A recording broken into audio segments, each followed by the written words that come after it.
Welcome to NTD News Today. I'm Kevin Hogan. Let's take a look at our top stories. The Biden administration allowing eligible Haitians to stay and work longer in the United States without being deported. We explain why. A new document shows what Dr. Anthony Fauci said at a recent deposition. We bring you what Fauci said he thinks of censorship and more. Georgia's race for U.S. Senate nears the finish line. The runoff election is today. We have more on what candidates had to say in their final appeals to voters. A push for reparations in California. The state says it's needed to combat what they call a housing wealth gap. But what are the economic impacts of this $500 billion initiative? We bring you analysis.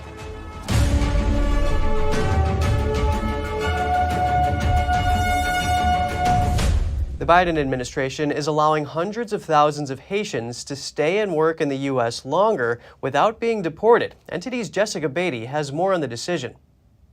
The Biden administration Monday said it's extending immigration protections for over 260,000 Haitians in the United States.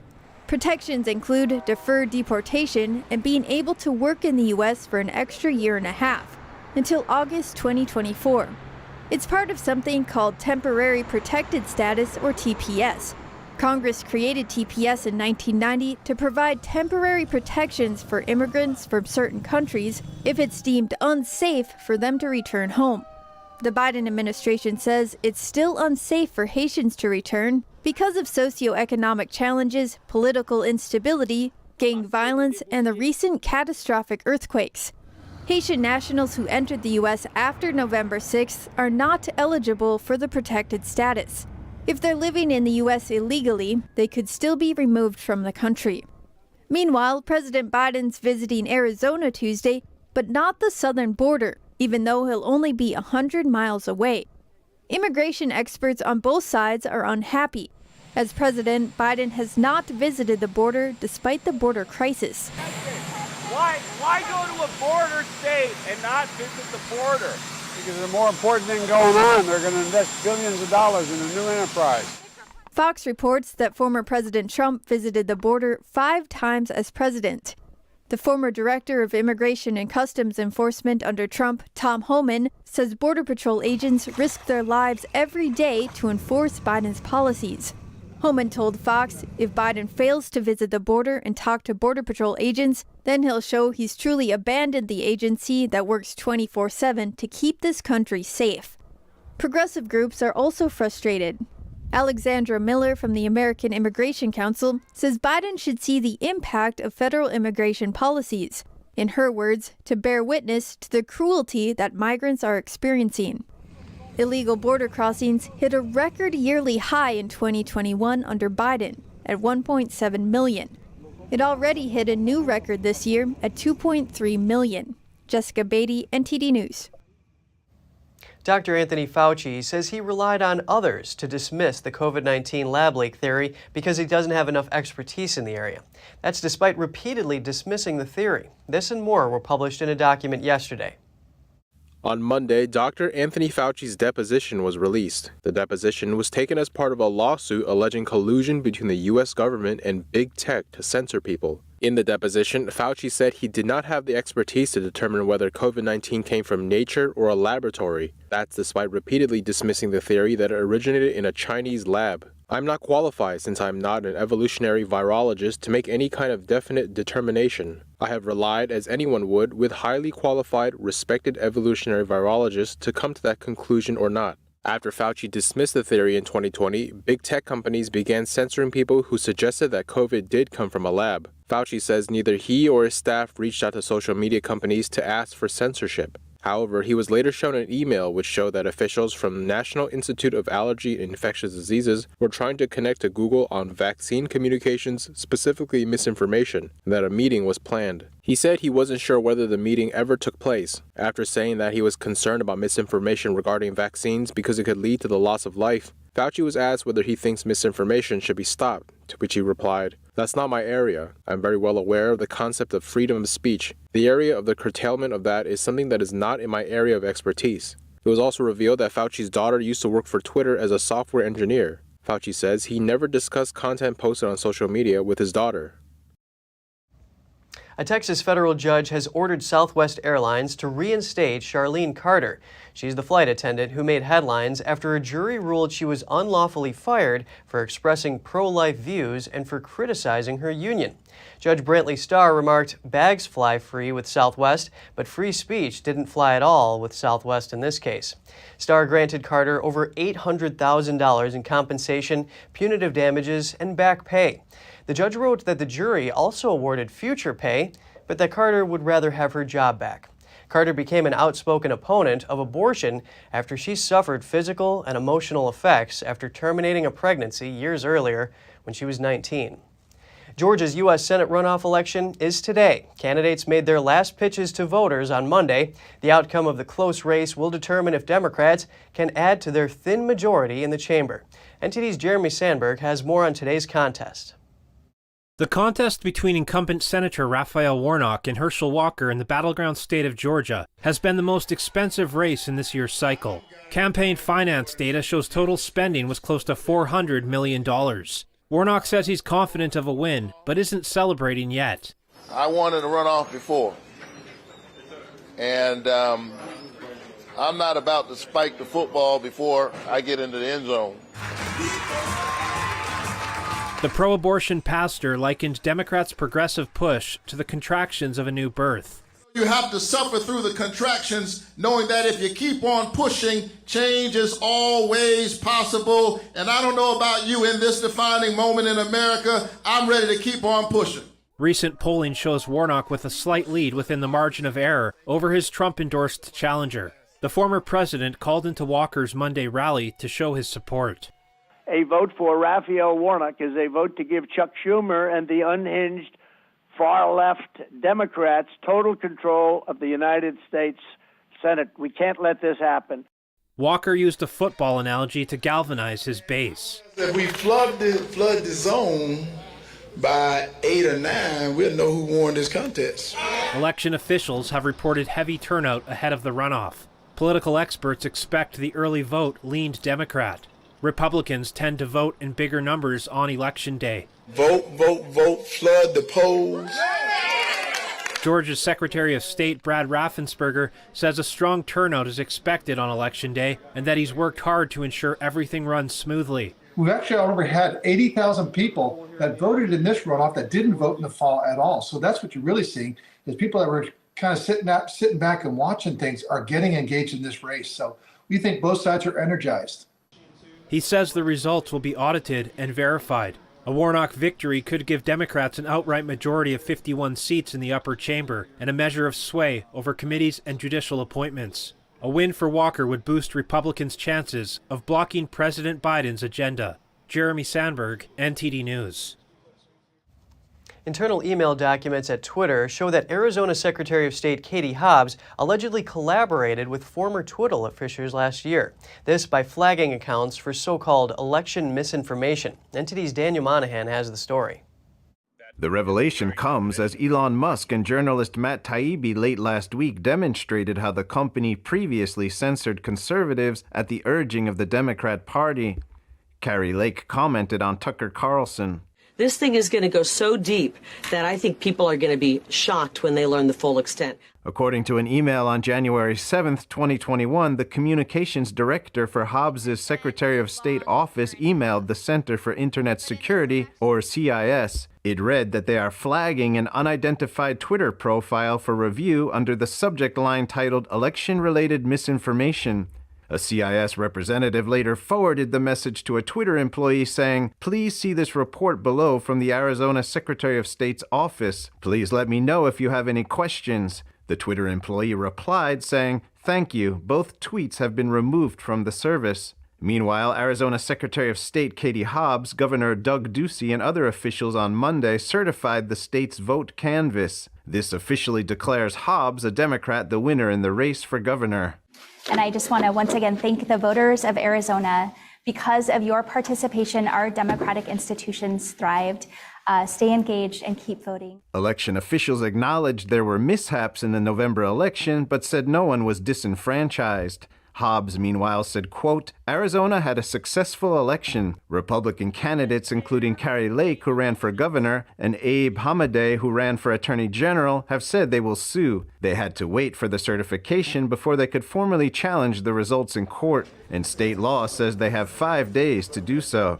Here's Lake speaking on the War Room with Steve Bannon on Monday morning. We're ready to go with what we believe to be an exceptional lawsuit, and we believe we will be victorious in that lawsuit. And we'll take it all the way to the Supreme Court if we have to. We will not stop fighting because the people of Arizona were disenfranchised. The candidates say machines malfunctioning in Maricopa County on Election Day led to voters being disenfranchised. Lake, who has yet to concede to her opponent, called the email leaks a conflict of interest, coercion, corruption. The office of Katie Hobbs responded to the allegations. They say the email exchange was taken entirely out of context, adding it has nothing to do with this year's midterm election. The notice read that, quote, it's the Secretary of State's job to make sure that voters are informed about how to vote and how our election system works. One of the ways we do that is by working to counter disinformation online that can confuse voters. Daniel Monahan, NTD News. California Governor Gavin Newsom is promoting a reparations program for black residents. The state's government says it will correct what it calls the housing wealth gap. We get some analysis on this initiative in terms of the economic impact and the difference between reparations for state-sponsored racism versus for worldwide slavery practices. Joining us now is Barrington Martin II, the host of the Barrington Report and former Democratic congressional candidate for Georgia. It's a pleasure having you on today, Barrington. It's a pleasure to be here, Kevin. Good to talk to you. California's reparations proposal could amount to about $220,000 per person in payments to black residents. What is your assessment of this for both the would-be recipients and those having to pay, given high inflation and a looming economic downturn? Well, I think it could have grave economic proportions into our nation. I mean, we're talking about a little north of over $500 billion that one governor plans to spread out amongst a little under 3 million Black Americans within the state of California. And with all of these things that are happening with inflation, with the increasing prices on gas, increasing prices on food, where will they get this money? I think that much more needs to be assessed in handing out such a large sum of money to one specific group of people, because what it sounds like is that they're basically are going to replace wealth or basically give money from one group to another group. And that shouldn't be the case within this country. You pose an interesting question. Where does this money come from? Let's look at the other side here. The co-founder of the group called Where Is My Land is in favor of broader eligibility for black people to receive reparations outside just descendants of slaves. She said black people deserve restitution because they deal with racism and discrimination in areas such as healthcare, juvenile justice, and the wealth gap. And she said black residents who are not descendants of slaves were harmed by the legacy of slavery from Jim Crow laws and the prison system. What's your reaction to this? Absolutely. So, of course, we can account for the state-sponsored racism of Jim Crow. Actually, I think that that's where reparations should be looked into, and not necessarily through slavery, because slavery was a worldwide practice, and even black people, if you look at the history, owned slaves themselves. I also think that it's also inaccurate to state that a lot of the discrepancies are totally due to racism, because oftentimes, these disproportions are not due to racism, but are or should have rather a much more nuanced conversation. And I say this because a lot of the times we speak about the wealth gap, we speak about a lot of these gaps within healthcare and so forth. But what is never talked about is the core issues that begin these problems. The family unit, for example, the breakdown of the family unit within the black family is entirely the core to a lot of the problems that we see with African Americans within this country. And so I think that once we have these more nuanced conversations, we're able to dictate where the start of the problems begin and where the solutions can end. And Barrington, you mentioned that slavery is a worldwide problem. In your view, is it responsible to put the burden on American citizens when there were overseas actors who were involved in the capture of slaves and so on?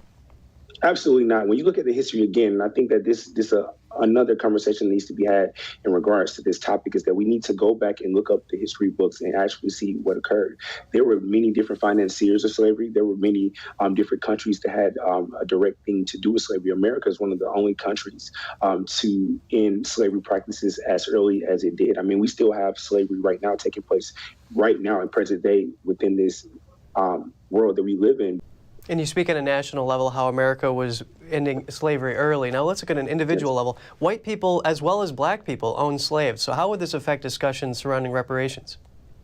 I think that ultimately, honestly, you have to look at that this could not necessarily be attributed to one group of people or providing solutions to one race of people. But if we want to look at reparations properly, we should look at reparations through the lens of state-sponsored racism through Jim Crow. I think that there is a fair argument there when the government enabled and was actually honoring discrimination or discriminatory practices against Black Americans. I think that the government should have to pay up for a lot of the mistakes they made and a lot of bad decisions they made towards sponsoring racism or racism tactics in this country.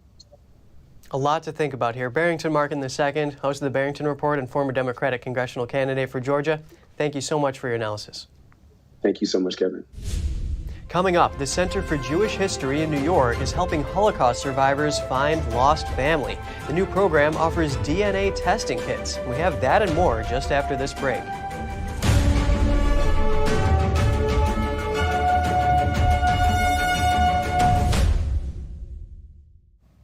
An international fugitive and child predator has been captured in Mexico after 5 years of evading law enforcement. Brad Hatter was arrested in Georgia in 2005 for attempting to meet a 9-year-old girl for sexual activity. 2 years later, he was convicted of attempting to entice a minor and sentenced to 9 years in prison. After his release in 2017, he was registered as a sex offender and required to report to a federal probation officer. But in 2018, the U.S. Marshals Service said Hatter stopped reporting to his probation officer and went into hiding. They then began the 5-year hunt until they located him with the help of Mexican authorities. He was returned to detention in the U.S. on Sunday. And the Center for Jewish History in New York is offering free DNA testing kits to Holocaust survivors and their children. NTD's Andrew Thomas has the details on the organization's initiative. The Center for Jewish History is helping Holocaust survivors find their families. They allocated $15,000 in an initial pilot program. Those funds cover about 500 DNA testing kits. The DNA Reunion Project has been long in the making, and it is an effort to provide some degree of consolation and maybe even we could say justice for Holocaust survivors who have never been aware of their family roots. 80-year-old Holocaust survivor Jackie Young recently completed a DNA search. Orphaned as an infant, he spent the first few years of his life in a Nazi camp. Ultimately, he was taken to England after World War II and adopted. These people didn't leave me on the doorstep of wherever and say, bye-bye, don't want to see you again. These people, my mother, my father, and the family were taken away on trains and murdered. Young had some scant information about his birth mother, but nothing about his father. But earlier this year, genealogists were able to use a DNA sample to help find a name and some relatives. Young says his mind is finally at ease. I hadn't known what I do know now. I think I would still felt that my left arm or my right arm wasn't fully formed. You know, it's like I say, for me, family is everything. And I think it's the major pillar of life, of humanity. The Center for Jewish History hopes to help more people like Young through the new DNA test kit program. Andrew Thomas, NTD News. Tampa, Florida's police chief has resigned after trying to use her badge to avoid a traffic ticket last month. Chief Mary O'Connor was a passenger in a golf cart when a Pinellas County deputy stopped them for driving the golf cart on a road without having any tags on the vehicle. The deputy let O'Connor go without a citation. This was their exchange that was captured on the deputy's body cam. Good evening. How you doing? Good. I'm Deputy Chief of the Sheriff's Office. Stopped you because you driving tag or unregistered vehicle with no tag on it on the roadway. Yeah, we went to the club. It was closed, so we went over and picked up some. Is your camera on? It is. I'm the police chief in Tampa. Oh, how you doing? I'm doing good. Okay. I'm hoping that you'll just let us go tonight. Oh, okay. Yeah, I'll say now that you say you look familiar, so. Yeah, I'm sure I do. Okay. So, all right, folks. Well, have a good night. After an internal affairs investigation was completed, Tampa's mayor allowed O'Connor to resign. In her resignation letter, O'Connor said she was resigning because she would never want her personal mistake to stand in the way of the progress she made in mending relationships between the police department and the community. The Tampa mayor said she expects the national search and hiring process for a new Tampa police chief to take several months. In the meantime, Assistant Police Chief Lee Burkaw will serve as interim police chief. Protesters on Monday called on San Francisco's Board of Supervisors to reject a city proposal. It gives city police the ability to use potentially lethal remote-controlled robots in emergency situations. The San Francisco Police Department said it does not have pre-armed robots and has no plans to arm robots with guns. However, the robots can be equipped with explosive charges to incapacitate or disorient violent, armed, or dangerous suspects. The proposal was amended to specify that robots could only be used after an alternative force or de-escalation tactics were used. The robots can also be used if the officer concludes these alternative means wouldn't work to subdue the suspect. Politicians, advocates, and protesters are calling on San Francisco's Board of Supervisors to reject the city's proposal. Well, the mayor and the San Francisco Police Department have proposed a policy to allow the police department to use robots to kill in San Francisco.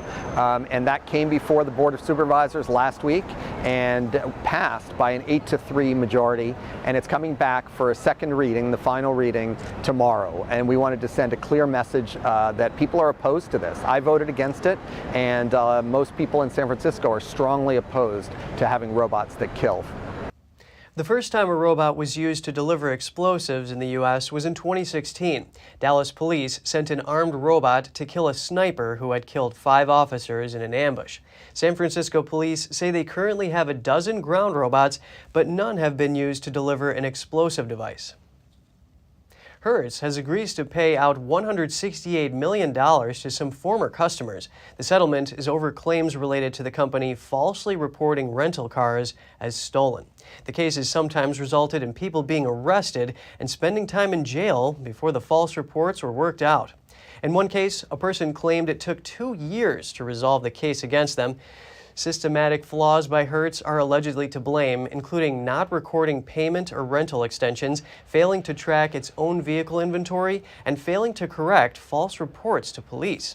A Hertz spokesman said Monday the company is not currently detailing how they are preventing future such occurrences. And CEO Stephen Scher said, "While we will not always be perfect, the professionals at Hertz will continue to work every day to provide best-in-class service to the tens of millions of people we serve each year."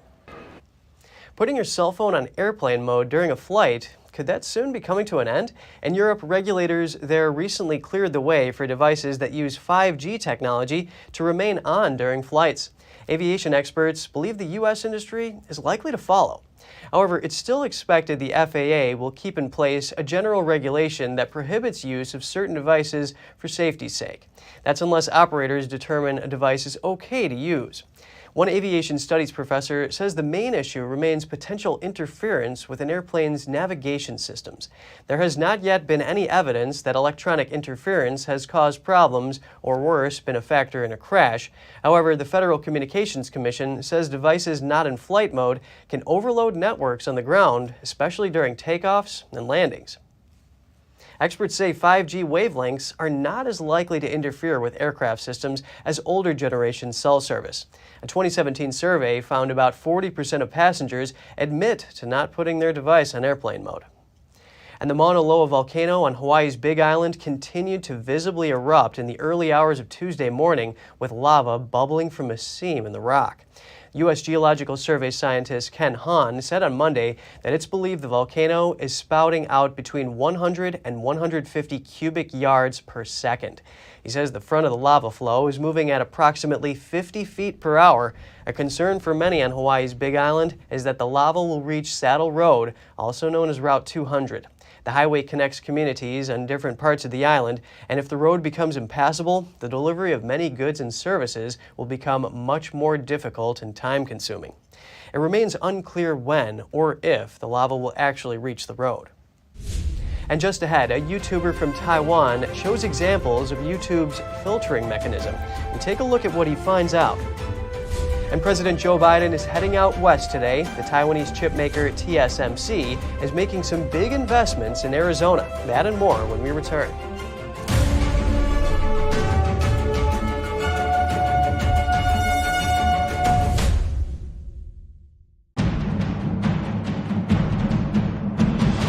A performance that truly matters for each and every one of us.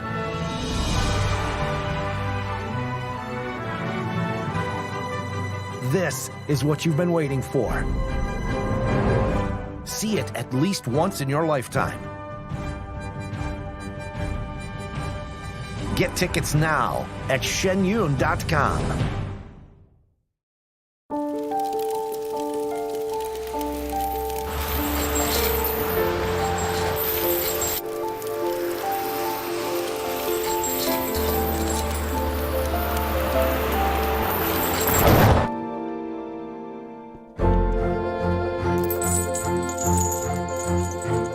Did you know dragging chains can spark a wildfire?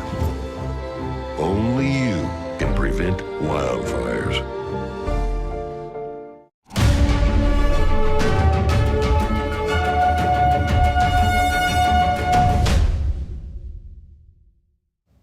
Good to have you back with us. President Joe Biden will visit the Arizona plant of TSMC today. This, as the Taiwanese chipmaker is set to more than triple its planned investment in the factory to $40 billion. That is one of the largest foreign investments in U.S. history. Some view the investment as a big win for Biden after supply chain issues disrupted the U.S. economy early in his presidency. Biden won't be visiting TSMC alone. He'll be joined by Apple CEO Tim Cook, TSMC founder Morris Chang, and the heads of various chip makers. They will attend a tool-in ceremony. That's the symbolic moving of the first equipment onto the shop floor of the new $12 billion facility. The plant is scheduled to be in operation in 2024. TSMC is the world's largest contract chip maker and a major supplier to U.S. hardware manufacturers such as Apple and NVIDIA. And the Biden administration yesterday announced it is working with Congress on ways to reinforce deterrence against any changes to the status of Taiwan. Here's Press Secretary Karine Jean-Pierre. I'm not going to get ahead of the process as it relates to in Congress or the NDAA. I'll say this more broadly. We continue to work with Congress on ways we can reinforce deterrence across the Taiwan Strait and build Taiwan's resilience in meaningful ways, including the self-defense capabilities. The press secretary did not detail specifics or lay out the administration's view on Taiwan legislation currently under consideration. The Chinese Communist Party claims the self-ruled island as its own, in spite of never having ruled it. The U.S. Secret Service says hackers linked to the Chinese regime stole at least $20 million in COVID relief. The hackers raided unemployment insurance funds and Small Business Administration loan money in more than a dozen U.S. states. The Secret Service blames the theft on a well-known group that has allegedly schemed on behalf of Beijing for years. It's unclear if this operation was for self-enrichment or for the Chinese regime. Since 2020, the Secret Service has recovered more than $1.4 billion of pandemic relief funds stolen by various actors. YouTube appears to be moderating content related to the recent anti-lockdown protests in China. A YouTuber says he ran a test to see which words cause him to be demonetized. In a video posted last week, Taiwanese YouTuber Ba Zhong, who has over 600,000 followers, tested YouTube's demonetization rules. He made a video talking about the anti-lockdown protest that took place in various Chinese cities in late November, and tried uploading it using different titles. Let's change the title first. This one is safe. It turned green. I will try with a different title. The trial shows that titles which refer to the protests in certain ways will get demonetized. That means the content creator is unable to get revenue generated from the ads shown during the video. Being demonetized also means the video will be shown to fewer users. Being demonetized will restrict how many people can see this video. Then there wouldn't be any point for me to make this video. I just hope people can see it. The YouTuber says he tried words like Emperor Xi, which refers to the Chinese regime leader Xi Jinping, and the video got demonetized. He replaced the word with just Emperor, and it came out fine. The problem appears to be with the term Emperor Xi. Let's change it to Emperor. We don't want an emperor. Would it be okay? Yes, Emperor works, but it cannot go with Xi. His trial also found that words like white paper movement and various provinces appears to trigger demonetization. The protests in China are also known as the white paper movement because many protesters were holding a blank sheet of white paper. The white paper movement takes place in various provinces. It doesn't work. The problem is with various provinces. Various provinces is not allowed. The YouTuber criticized the platform for allegedly moderating contents related to the Chinese regime. His video has generated over 400,000 views in 2 days. If this is a Chinese platform, it would make sense, but this is an American company. YouTube, what are you doing? Don't be kidnapped by the ad providers. YouTube needs to stand up. NTD reached out to YouTube for comment, but didn't hear back before broadcast time. Reporting by Allison Lee, NTD News. While YouTube is blocked in China by the firewall, the Taiwanese YouTubers called on the company not to bow to Chinese advertisers, which constitute a large portion of their Asian market. Some viewers suggested uploading content across many different platforms. And in mainland China, the communist regime is signaling a reopening to the rest of the world. With a tiny fraction of flights running in and out of Beijing, the city just announced that 2 of its airports have dropped the need for departing passengers to show a negative COVID test for the flight. Only body temperature and health codes will be mandated. But from the inside, video evidence suggests the control of people might be becoming even tighter. A video showing local police hitting a grandmother in front of a child went viral over the weekend. She refused to take a COVID test.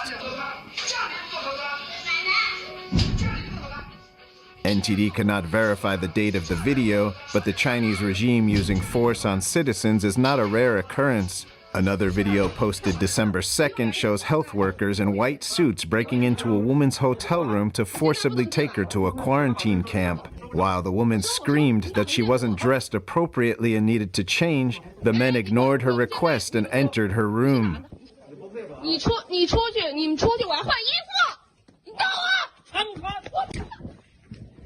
Some Chinese residents cannot help but try to protect themselves using any means. In this video, workers in white suits tried to take a young man away. They did not show any documentation. He brandishes a knife to protect himself. The woman says, "If you show us proof, then we will leave with you." While the Chinese regime shows some cities opening up and testing booths being taken away, the reality is residents still need to show a negative test to go about. The Communist Party uses a health code to control the population in China. In many areas, if your health code is not green, you are not allowed to go outside the house or enter places like supermarkets or even your own building or district. In one video, a man shows how easy it is to be controlled with a QR health code by sticking his phone outside the window. Similar situations are happening in Guangzhou, where people trying to leave the city had their health codes turn yellow or red. Outwardly, the communist regime is signaling a relaxation of restrictions. However, it continues to tighten its grip on the Chinese people. NTD News. And if you have any news tips or feedback for the show, don't hesitate to email us at news.today@ntd.com. And still to come, former French President Nicolas Sarkozy seeks to overturn bribery and influence peddling charges against him. He has repeatedly denied wrongdoing. And a trial in Brussels, Belgium will determine if 10 men played a part in suicide bombings that killed 32 people and injured over 300. We'll have all that and more for you right here on NTD News.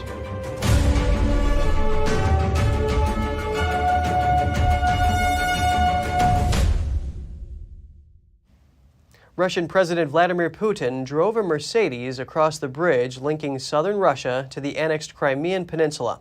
It's less than 2 months since an explosion tore through the structure. The 12-mile road and rail bridge was personally opened by Putin in 2018. It was bombed on October 8th in an attack Russia said was carried out by Ukraine. Putin was accompanied by Russia's deputy prime minister.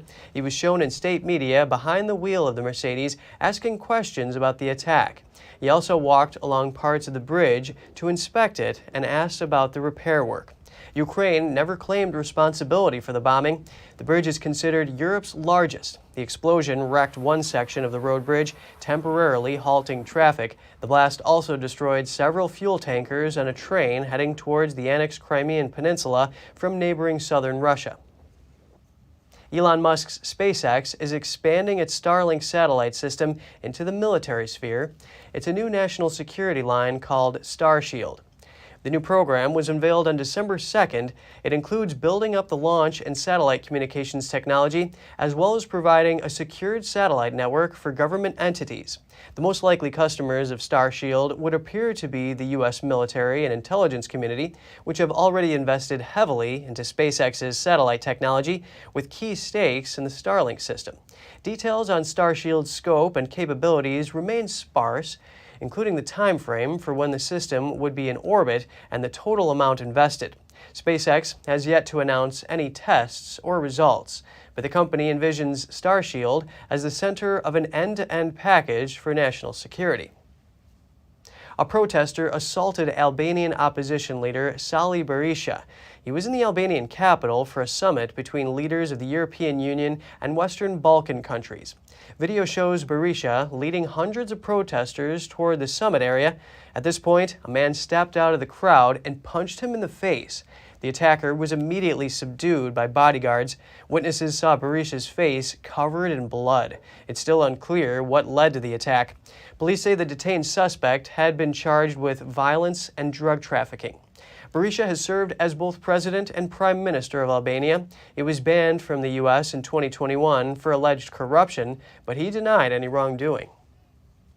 Former French President Nicolas Sarkozy will try to convince a Paris court to overturn his March 2021 conviction for bribery and influence peddling. His appeal hearing started on Monday. The initial trial saw Sarkozy sentenced to 3 years in prison, 2 of them suspended. It was a stunning fall from grace for a man who served as president from 2007 to 2012, but he is now facing a string of judicial investigations and trials.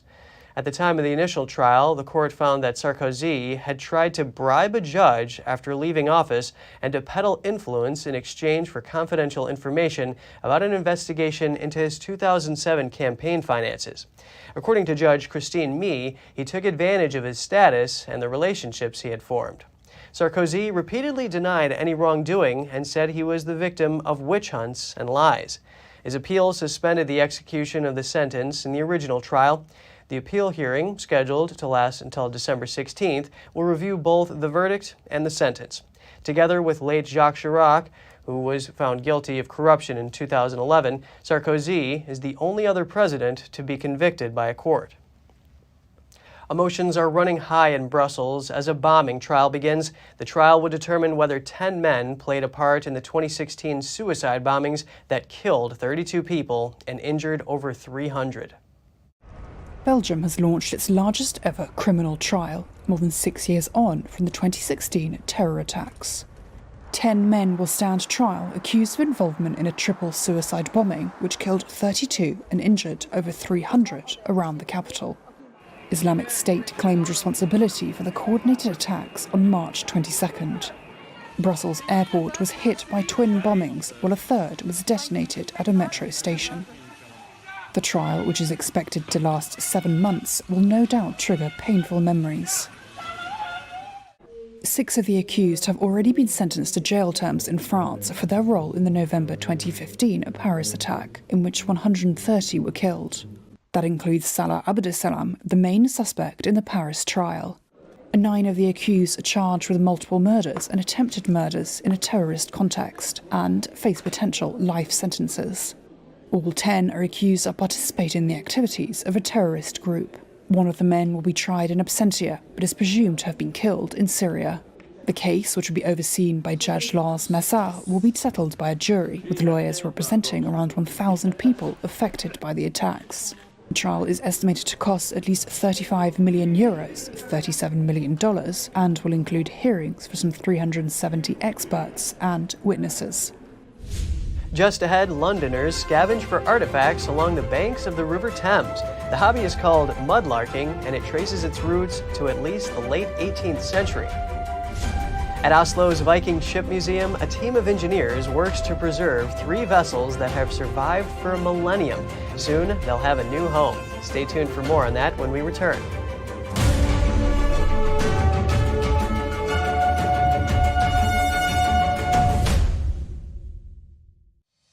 We're entering an unprecedented period of economic turmoil.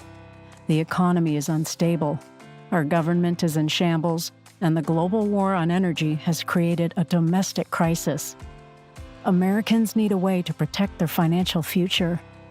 One way to ensure your wealth in retirement is by purchasing physical gold and silver.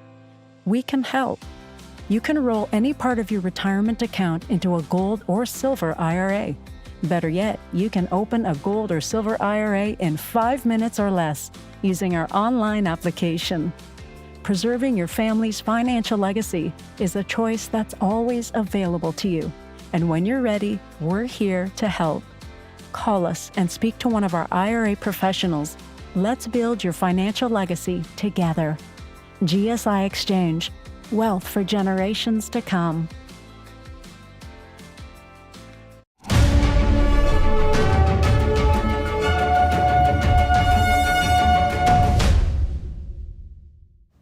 Welcome back. Greece is in talks with Britain over returning Parthenon sculptures to Athens, but the Greek government says a deal is not imminent. The news quashes earlier reports that a deal was reached. For decades, Greece has called for the permanent return of the 2,500-year-old sculptures from the British Museum. A British diplomat removed them from the Parthenon temple in the early 19th century. Citing a British official, Greece's ANT1 TV said on Sunday that the only way to return the sculptures to Greece without violating British law was, quote, if the museum opened a kind of annex in Greece. The British Museum has always ruled out returning them, saying they were legally acquired. In March, the United Nations Cultural Agency UNESCO urged both countries to reach a settlement on the issue. London sees a boom of people scavenging for treasures along the banks of the River Thames. The hobby dates back to at least the late 18th century. NTD's Andrew Thomas has the details on this unusual pastime. This is called mudlarking. Hobbyists search for historical artifacts washed up on the banks of the River Thames. It's still a popular leisure activity, but centuries ago, many Londoners would have been digging for something to sell. Alessio Ciccone has found items from thousands of years ago. This shoe is more likely 300 years old, and he restored it himself. The person probably was walking a bit on a wonky way, maybe his legs were not too straight, and in fact he's very squished on the inner side. These days, historical items found here should be reported to the Museum of London, but plenty of mudlarks get to keep their treasures. The enthusiast should have a permit to mudlark. We've gone from about 200 foreshore permits issued about 4 or 5 years ago to 5,000 now, and that's a vast increase. And what we're doing is protecting the integrity and the archaeology of the foreshore. But so many people are doing it now that the Port of London Authority has stopped issuing new permits. For some tourists like Michelle Ronbach, it's a huge disappointment. She traveled to London specifically to mudlark. Invested thousands of dollars to go on this trip, which can't be amended. Ronbach explains the appeal of mudlarking. I was curious about, where you came from and how your ancestors lived and what was their life like and what kind of things did they use. Books and social media have helped inspire a new wave of treasure hunters, and the Thames riverbanks have become an international attraction for scavenging. Andrew Thomas, NTD News. In Norway, a museum is building a new home for 3 Viking ships that have survived for over a millennium. Engineers are making sure the process is safe for the ships. NTD's Andrew Thomas has more on their efforts. These ships date back to the 9th and 10th centuries, but they're at the mercy of temperature changes and humidity in Oslo's Viking Ship Museum. So a new building is necessary to protect the wooden vessels. The whole ship is collapsing over its supports, and the stem is moving forward and causing fractures to the sideboards of the ship. And we are in dire needs now to get a new building with a better climate system, better supports. But the vibrations caused by construction are also a threat to the delicate ships. This wood is now incredibly fragile. If you had a little piece of wood, you could just make crumbs out of it. It would just fall apart between your fingers. The new museum will open in 2026, 100 years after the ship's current home was opened. The existing museum closed in September last year to prepare for the move. Before that, it received around 500,000 visitors per year. The director of the Museum of Cultural History said it was unfortunate but necessary for the museum to close during the move. Now we have to close the museum for several years while we build a new one. We're very sad about that, and originally wanted to keep the old museum open while we built a new one. But for logistical reasons and due to concerns for the safety of the collection and our visitors, we haven't been able to make that happen. For those fascinated with Viking history, the ships are priceless. Some even compare the ships to the pyramids in Egypt. And enthusiasts even built an exact replica of one of the ships, exclusively using Viking-age tools and methods. Andrew Thomas, NTD News. A rare sight has stunned locals in a southern Russian city. Residents in the Dagestan region say thousands of endangered Caspian seals have washed up dead on the Caspian coastline. The local Ministry of Natural Resources says at least 2,500 seal bodies have been washed ashore in recent days, and the number could still increase. The animals were found along the entire coastline of the Russian Caspian Sea. Residents say they have never seen this many. According to the Caspian Sea Nature Conservation Center, the seals probably died about 2 weeks before they washed up. No external signs of violent attack have been detected. These Caspian seals are among the smallest in the world, found only in the brackish waters of the Caspian Sea. Experts warn that heavy metals and other pollutants in the sea are becoming a big threat. Forensic exams are underway to determine the cause of the seals' deaths. NASA's Artemis 1 mission just sailed within 80 miles of the lunar surface.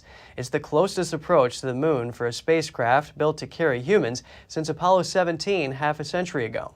The Orion capsule's lunar flyby was part of the return leg of its voyage.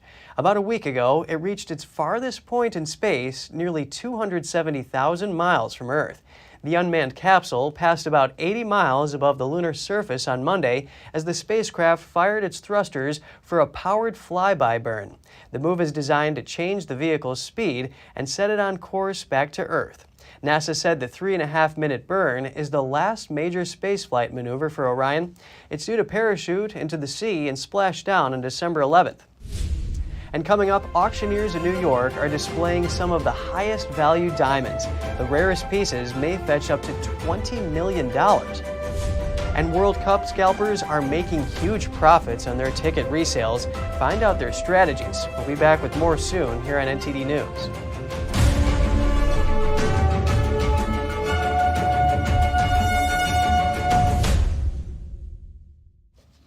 As the holiday season rolls in, auction houses in New York are showcasing their highest value jewelry. Crowning the collection are some of the rarest diamonds. One is a golden canary diamond that Sotheby's is auctioning. The 300-carat item is expected to fetch $15 to $20 million. The gem was found in the Congo in the 1980s. A girl picked it up in a pile of rubble in her uncle's backyard. Another rare gem for sale is the long-lost emerald. It was found on a 17th century shipwreck by the team of the poultry businessman. He gave it to his wife as an engagement ring. She is now auctioning it off, with the proceeds going to humanitarian relief efforts in Ukraine. The ring itself is worth $50,000 to $70,000, but the story behind it could drive prices higher. And a short distance away, Christie's New York is also gearing up for its final jewelry sale of the year. The highlight lot is a fantastic, incredible, and the largest to come to the auction market, a fancy blue diamond. It's a pear shape. It's made as a pendant necklace, so it's incredibly wearable, mounted in a little frame of pink diamonds as well. It's in for $10 to $15 million. This is a piece from the 1940s, but the first palm tree came about in the late 30s, and it was the equivalent, the Art Deco period equivalent to a product drop. Cartier was opening their Cannes boutique and their Monte Carlo boutique, and they designed a series of palm trees to commemorate it, and it was very limited. The brooch featured a 13-carat diamond and is estimated at over $500,000. Jewelry experts say the intricate craftsmanship makes it highly sought after. Illegal ticket sales for the World Cup finals in Doha are seeing prices skyrocket to 10 times their value. They're hidden in WhatsApp groups, social media sites, and elsewhere. Louis Akhtar is on the phone with a ticket scalper at the World Cup in Qatar. He's asking the person what he can do to show that he's good for the money. He's saying that he lives in California and he can show the scalper his ID or Facebook. If the ticket is not transferable, they can give you their account number and you log in into their account and you use the ticket. That's another option. Angela, she said that she's from Brazil, and then she offered a ticket for $300, which is I don't think so. I think she's trying to scam me, and then now I'm going to. She's asking me how many tickets do I want. I'm going to tell her that I want one ticket, and then if she transfers the ticket to me, I can pay her. Otherwise, I will not do it. Reuters has seen increasing numbers of ticketless fans like Akhtar gathering outside World Cup stadiums to haggle with such scalpers, sometimes in person, sometimes on social media sites and WhatsApp channels. Ticket scalping is nothing new, but here in Doha, it carries a fine of up to 10 times the face value of the tickets being sold illegally. And the highest scalps that Reuters found actually matched that in price, 10 times face value. FIFA's warned that it'll cancel any tickets identified as being sold outside official platforms, although legitimate tickets are becoming increasingly scarce as the games get closer to the final. Qatar has dropped a prior requirement that visitors entering the country have match tickets, which has also raised demand. There are no tickets available. Please check FIFA.com/ticket. You can hear it from one of the hawkers yourself. He wanted to stay anonymous, only telling us that he came to Doha from France for the sporting event. In fact, a black market is taking shape. With this Argentina match that can be bought between 62 euros and for up to 250 euros, was resold in the best case for 900 euros, and I resold for 700 euros. I take the matches you can monetize the most, such as the Argentina matches with Cristiano Ronaldo, so Portugal, and the matches with Lionel Messi, and the Mexican matches, because the Mexicans are dedicated supporters, so they are ready to pay high prices. Actually, you need to do this in an intelligent way. You can't just do it randomly. For instance, I don't know if you were able to see, it is not what I have done, but most are coming with an Argentina jersey. They try to blend in with the crowd. Scalpers seem undeterred by CCTV cameras and police patrols. Back with Akhtar, he just wants to watch some soccer, if he can get inside. And a team of Turkish sniffer dogs joined security drill for the World Cup finals. They're responsible for finding bombs and explosives.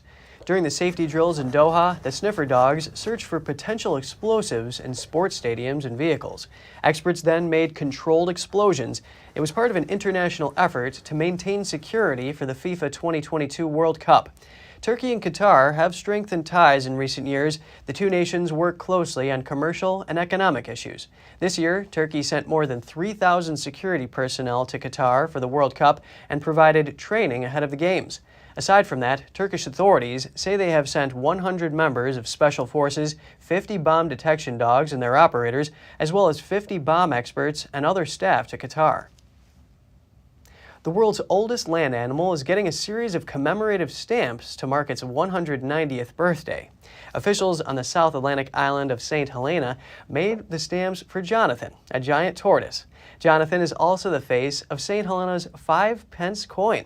According to Guinness World Records, Jonathan is the oldest living Canolian on record, a category that includes turtles and tortoises.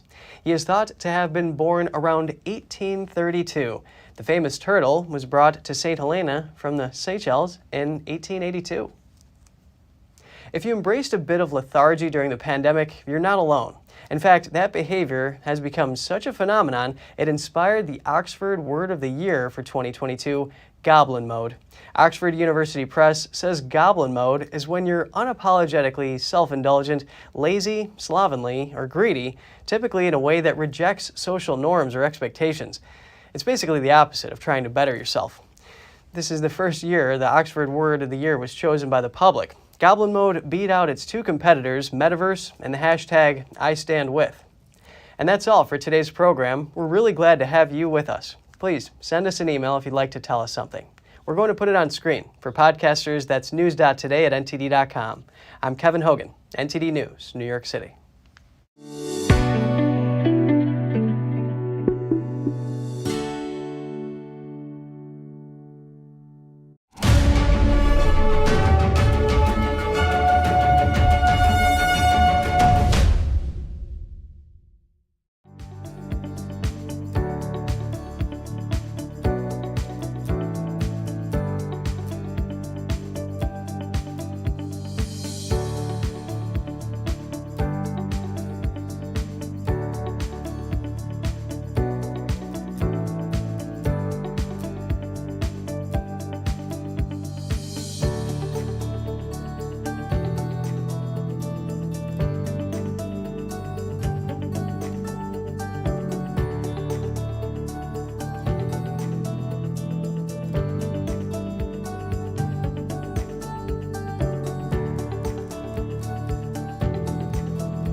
Thanks for watching us on YouTube. Did you know YouTube only keeps selective videos on its platform? So if you want to make sure you get the full picture, just subscribe to our newsletter.